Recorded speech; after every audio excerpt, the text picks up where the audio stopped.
Student, welcome to Ashwini tutorials. आपण start करतोय practice set 1.3 chapter number first linear equation in two variables. या practice set मध्ये आपण दोन मेथड बघणार आहे. फर्स्ट ऑफ ऑल आहे डिटर्मिनंट आणि सेकंड आहे क्रॅमर्स रूल.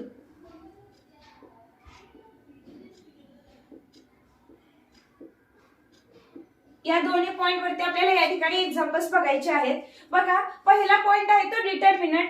डिटर्मिनंट कसा डिनोट केला जातो बघा, तर डिटर्मिनंट हा नेहमी अशा फॉर्मॅट मध्ये प्रेझेंट केला जातो. याच्यामध्ये इलेमेंट असतात. हा झाला ए, हा झाला बी, हा झाला सी आणि हा झाला डी. हे दिलेल्या डिटर्मिनंट मधील इलेमेंट आहेत. त्याच्यातील याला म्हटलं जातं फर्स्ट रो, याला म्हटलं जातं सेकंड रो आणि उभ्या ज्या लाईन्स असतात त्यांना म्हटलं जातं कॉलम. आडव्या लाईन्सला म्हटलं जातं रो, उभ्या लाईन्सला म्हटलं जातं कॉलम. आणि या डिटर्मिनंटची ऑर्डर ही 2x2 ऑर्डर आहे किंवा 2 म्हटलं तरी चालेल. कशी, तर दिलेल्या डिटर्मिनंट मध्ये 2 रोज आणि 2 कॉलम आहेत, त्याच्यामुळे याची ऑर्डर ही 2 असते. त्याच्यानंतर बघा, आता पुढे आपण बघणार आहोत हा डिटर्मिनंट सॉल्व्ह कसा करायचा. तर लक्षात घ्या, या डिटर्मिनंट मध्ये जे इलेमेंट आहेत त्यांचं क्रॉस मल्टिप्लिकेशन केलं जातं. म्हणजेच a into D minus B into C. A आणि डी चं मल्टिप्लिकेशन केलं जातं मायनस बी आणि सी चं मल्टिप्लिकेशन केलं जातं. व्हॅल्यू फाइंड आउट केली की ती झाली आपल्या दिलेल्या डिटर्मिनंटची व्हॅल्यू. दुसरी इम्पॉर्टंट गोष्ट म्हणजे डिटर्मिनंट हा नेहमी कॅपिटल लेटरनेच प्रेझेंट केला जातो. आपण एक्झाम्पल थ्रू जर बघायचं झालं डिटर्मिनंट कसा सॉल्व्ह केला जातो. सपोज एक एक्झाम्पल घेते. इथे असेल 2, इथे असेल 3, 4 आणि 5 आणि सांगितलं solve the following determinant. 2 marks साठी क्वेश्चन पडला तर एक्झाम्पल सॉल्व्ह केलं जातं. डायरेक्ट सॉल्व्ह केलं तरी चालेल किंवा 2 cross 5 cross multiplication minus 3 cross 4. 5 into 2 are 10, 10 minus 4 into 3 are 12. 10 minus 12 which is equal to minus 2. This is the value of that determinant. Okay. त्याच्यानंतर बघा, आता क्रॅमर्स रूल जी मेथड आहे ती या प्रॅक्टिस सेट मधील सगळ्यात जास्त इम्पॉर्टंट मेथड आहे आणि याच्यावरती तुम्हाला एक्झामला 3 मार्क्स साठी क्वेश्चन असतो. आता क्रॅमर्स रूल कशा प्रकारे फाइंड आउट केला जातो किंवा जनरल फॉर्मॅट काय आहे ते आपण बघूया त्या ठिकाणी. तर बघा, क्रॅमर्स रूल मध्ये त्याचं फॉर्मॅट घेतलं a1x plus b1y is equal to c1 आणि a2x plus b2y is equal to c2. या एक्झाम्पल मध्ये किंवा या इक्वेशन मध्ये a1 b1 आणि c1 हे नंबर्स आहेत. a1 b1 c1 हे नंबर्स आहेत, तर x आणि y हे व्हेरिएबल्स आहेत. मग क्रॅमर्स रूल मध्ये आपल्याला काय फाइंड आउट करायचं असतं बघा, तर क्रॅमर्स रूल मध्ये आपल्याला d ची व्हॅल्यू फाइंड आउट करायची. त्यानंतर d काढल्यानंतर dx फाइंड आउट करायचा, त्यानंतर dy फाइंड आउट करायचा आणि फायनली आपल्याला x आणि y व्हेरिएबलचीच व्हॅल्यू फाइंड आउट करायची असते. आपण या चॅप्टर मधील प्रॅक्टिस सेट 1.1 मध्ये आपण काय बघितलं, तर सायमल्टेनियस इक्वेशन्स आपण सॉल्व्ह करत होतो आणि x व्हेरिएबल y व्हेरिएबलची व्हॅल्यू फाइंड आउट करत होतो. प्रॅक्टिस सेट 1.2 मध्ये पण x व्हेरिएबल y व्हेरिएबलची व्हॅल्यू फाइंड आउट केली ग्राफिकल मेथडने. आणि ही जी तिसरी मेथड आहे त्याला म्हटलं जातं क्रॅमर्स मेथड. तुम्हाला एक्झाम्पल मध्ये जर डायरेक्ट दिलं find the following simultaneous equations, solve the following simultaneous equations, तर तुम्ही कोणत्याही मेथडने सॉल्व्ह करू शकता. पण जर पर्टिक्युलर मेथड सांगितलं by using graphical method, by using Cramer's rule, तर त्याच मेथडने हे सॉल्व्ह करायचं. मग इथे x व्हेरिएबलची व्हॅल्यू फाइंड आउट करण्यासाठी फॉर्म्युला असणार आहे dx बाय डी आणि y व्हेरिएबलची व्हॅल्यू फाइंड आउट करण्यासाठी फॉर्म्युला आहे dy बाय डी. याच्यावरून x ची आणि y ची व्हॅल्यू फाइंड आउट होते. आता d म्हणजे काय आहे बघा, d बरोबर काय येणार, तर बघा d बरोबर येणार a1 b1 a2 आणि b2. याचं क्रॉस मल्टिप्लिकेशन करून घ्यायचं. a1 b2 minus b1 a2 ह्याचा आन्सर येईल ती डी झालं. त्यानंतर dx कसा फाइंड आउट करायचा बघा. तर c1 c2 b1 b2 त्यासाठी बघा c1 b2 minus b1 c2 आणि dy फाइंड आउट करायचा फॉर्म्युला आहे a1 a2 c1 c2 म्हणजेच a1 c2 minus c1 a2.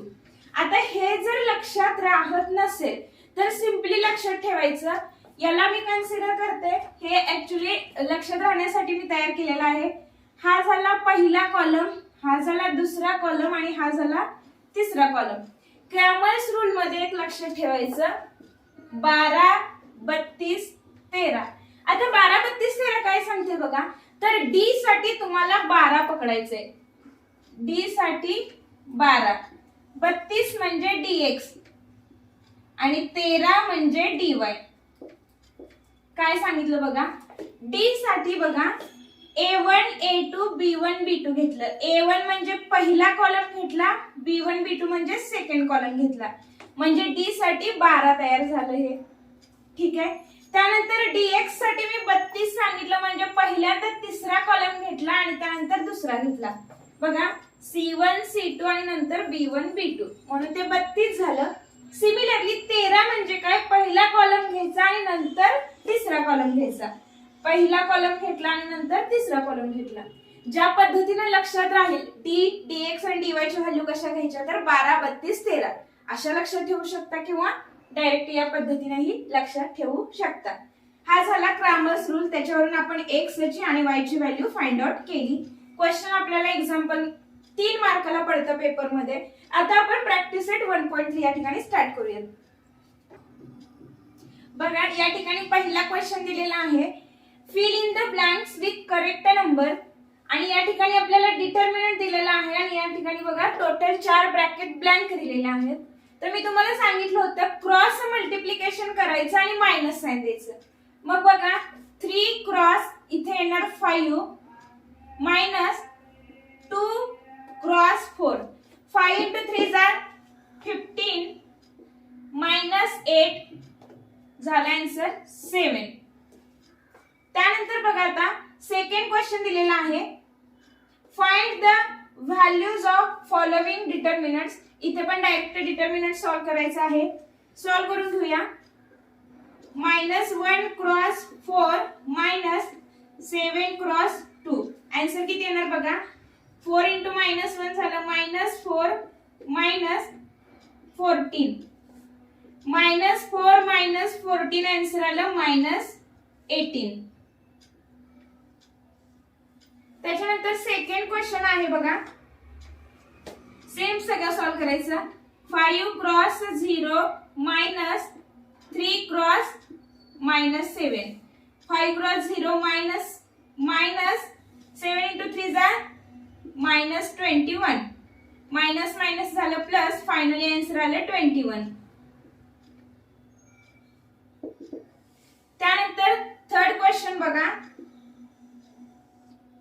7/3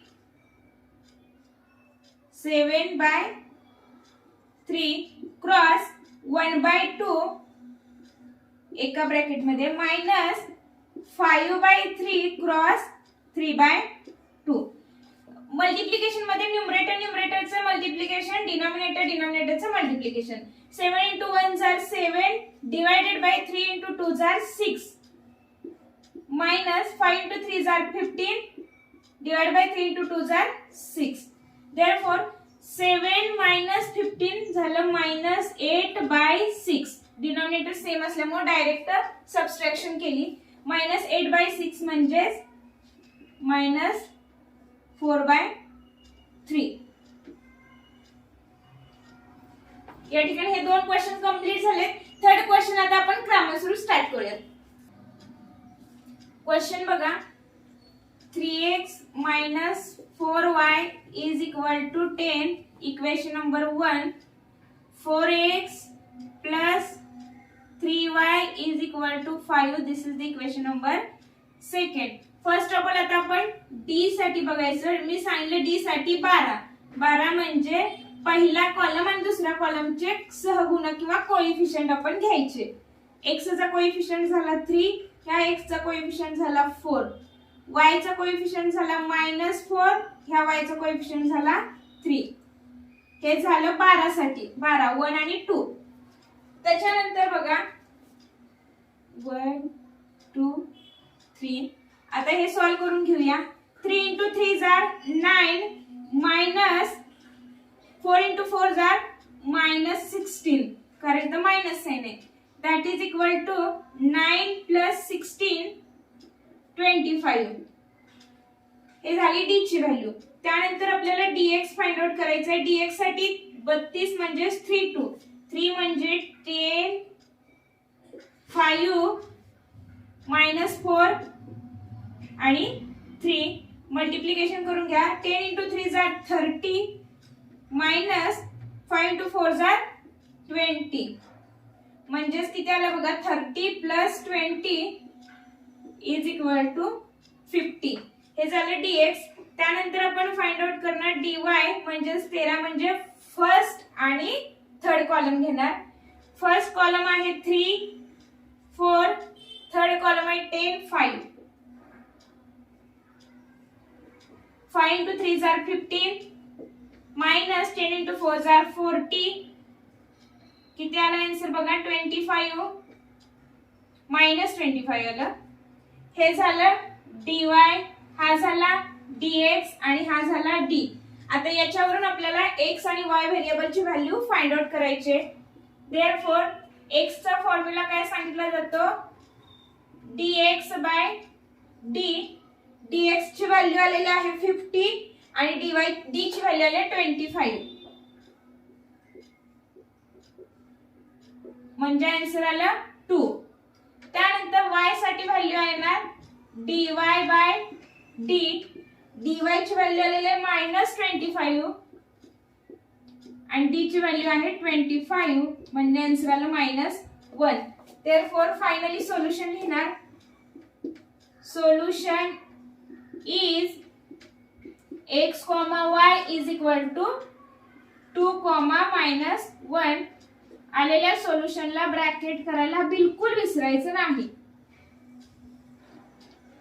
आता बघा हा एक्झाम्पल प्रेझेंट करत असताना नेहमी डी ची व्हॅल्यू आली की पटकन ब्रॅकेट करून घ्यायचा. dx ला अंडरलाइन किंवा ब्रॅकेट करा, dy ला ब्रॅकेट करायचा आणि final answer.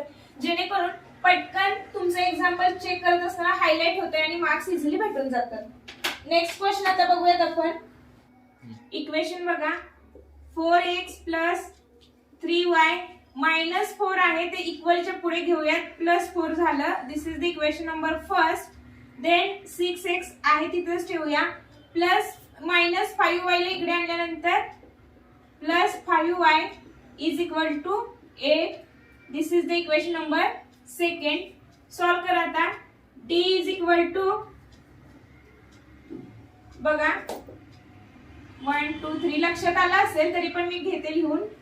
d is equal to 12 पद्धतीने 4 6 3 5. क्रॉस मल्टिप्लिकेशन करा. 5 into 4 are 20 -18 is equal to 2. Then dx is equal to 4 8 3 5. 4 8 3 5. 4 into 5 are 20 minus 24 is equal to -4. आणि dy is equal to 4 6 4 8. 4 6 4 8. 8 into 4 are 32 minus 24. Answer येणार 8. बघा dx भेटला, dy भेटला, d भेटला. x आणि y ची value find out करूया. x is equal to dx by d. dx -4 by d 2. Answer आला -2. y is equal to dy by d 8 by 2. Answer आला 4. Finally solution is x, y is equal to -2, 4. आता बघा, ज्या वेळेला इक्वलच्या अलीकडेच पूर्ण equation complete केलं जातं त्यावेळेला लास्टचा जो कॉन्स्टंट नंबर असतो तो इक्वलच्या पुढे घेत चला आणि मग सॉल्व्ह करायला घ्यायचा. x आणि y व्हेरिएबल एकीकडे घ्यायचे आणि कॉन्स्टंट नंबर एकीकडे घ्यायचा. नेक्स्ट क्वेश्चन बघू. x plus 2y is equal to -1 equation 1. 2x minus 3y is equal to 12 equation number 2. Therefore d is equal to, जरा थोडंसं वेगळ्या पद्धतीने आणखी ab कन्सिडर करून जरी तुम्हाला सोडवायचं असेल तर a1 a2 b1 b2 consider करून त्या पद्धतीने तुम्ही लिहू शकता. हे झाले a1 a2 b1 b2 c1 c2. Therefore a1 ची व्हॅल्यू आली 1, a2 ची व्हॅल्यू आहे 2, b1 ची व्हॅल्यू आली 2, b2 ची व्हॅल्यू आहे -3. सॉल्व करा. -3 × 1 = -3, -4, -7. त्यानंतर dx साठी बघा c1 c2 b1 b2. c1 काय आहे बघा -1 12, b1 आहे 2 आणि b2 आहे -3. कॅल्क्युलेशन करा. -3 × -1 = 3, -12 × 2 = 24, which is equal to -21. dy is equal to a1 a2 c1 c2, which is equal to 1 to c1 -1 आणि 12. 12 × 1 = 12, -1 × 2 = -2. म्हणजे 12 + 2 = 14. x ची व्हॅल्यू फाइंड आउट करा. dx/d is equal to -21 / -7, 3 value आली आणि y is equal to dy/d, dy 14 / -7 is equal to -2. Therefore solution is x, y is equal to 3, -2. Next question. 6x - 4y is equal to -12 equation first. 8x - 3y is equal to -2 equation second. d is equal to a1 e2 b1 b2 च्या value put करा. 6 8 -4 -3. -3 × 6 are -18, -4 × 8 are -32. -18 + 32 किती येते बघा. -+14. dx is equal to c1 c2 b1 b2. c1 आहे -12, c2 -2, b1 -4 आणि -3. हे बघा a1 b1 c1, a2 b2 c2. पण आपण फर्स्ट ऑफ ऑल सगळं एक्सप्लेन केले त्यामुळे मी डायरेक्ट घेते. याचं कॅल्क्युलेशन करा. -12 × -3 = 36, -4 × -2 झालं +8 होत असते मायनसचं. 36 - 8 28. त्यानंतर dy is equal to a1 a2 c1 c2. 6 8 -12 -2.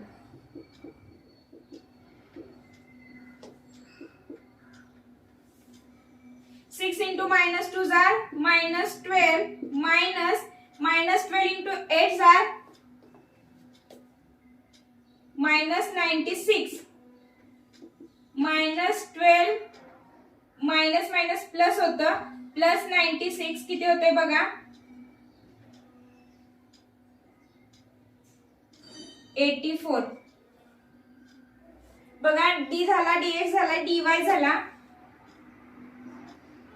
x ची व्हॅल्यू फाइंड आउट करा x is equal to dx by d which is equal to dx ची व्हॅल्यू आलेली आहे 28 d ची व्हॅल्यू आपली आहे 14 आन्सर आला 14 into 2 is 28 y is equal to dy by d dy ची व्हॅल्यू आहे 84 आणि d ची व्हॅल्यू आहे 14 14 into 6 are 84 therefore solution is x is equal to 2 y is equal to 6 त्यानंतर आता आपण 5th नंबरचा क्वेश्चन बघूया 4m plus 6n is equal to 54 3m plus 2n is equal to 28 d बरोबर 12 प्रमाणे मी दोन्ही मेथड सांगते लक्षात घ्या 4 3 6 2 कॅल्क्युलेशन करा पटकन 4 into 2 are 8 minus 18 is equal to minus 10 then dx is equal to 32 म्हणजे 54 28 6 आणि 2 कॅल्क्युलेशन करून बघा किती येते 108 मायनस बघा चेक करा आन्सर हेच येते का मायनस किती येणार आन्सर इथं त्यानंतर बघा